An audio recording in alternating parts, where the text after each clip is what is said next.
Most of my young years I spent just sort of bouncing. I've been dealing with addiction since I could remember, since I was a teenager. My foster mom was super abusive, and I got beat a lot. I grew up around it. My mother was an addict, and my father had issues with it, so it's been part of my life since I was young. I had to go to school one day with a black eye. We had rabbits at the time, and I told everybody that the rabbit peed in my eye. As an adult, I see how ridiculous that is. The abusive home life. I ended up finding myself in very abusive relationships, doing a lot of self-inflicted abuse. 10 years ago or so, I had a shoulder surgery, and it just kind of spiraled from there. And the harder I pushed myself at work, the more I used, and the more I used, the more I pushed myself at work. I was drinking a lot and smoking a lot of marijuana. Eventually, I found my way to cocaine. I kind of just got to a point where I just didn't care anymore, so.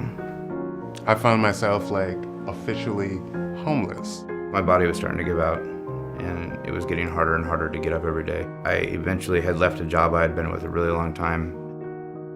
I could tell it was pretty much only two directions I could go. I could either get better or die at that point. So.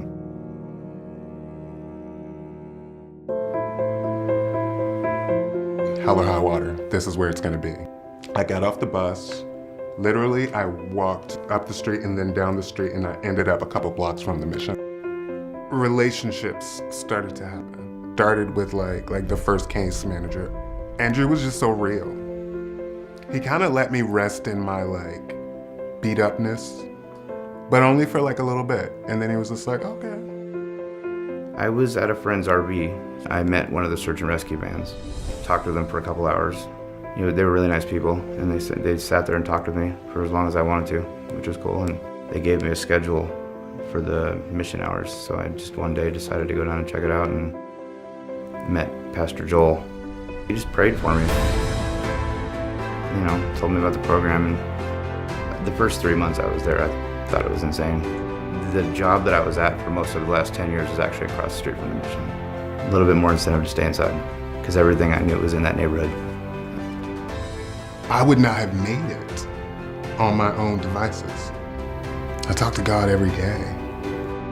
I have a story that I have effectively survived, and I could not have done that on my own.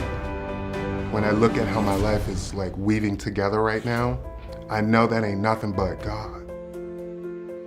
For one, it means I finished something, which is nice.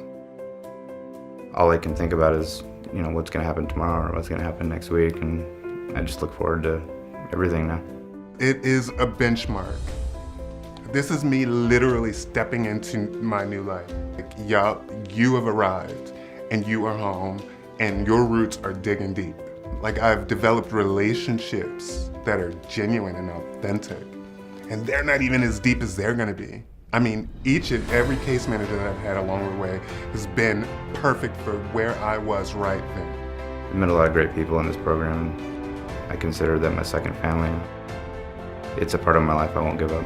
I look forward to seeing my kid have kids, and it's been really good for him to see me turn the corner.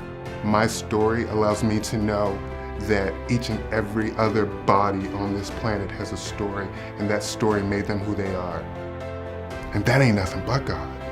That ain't nothing but God. That is Jesus saying, yep.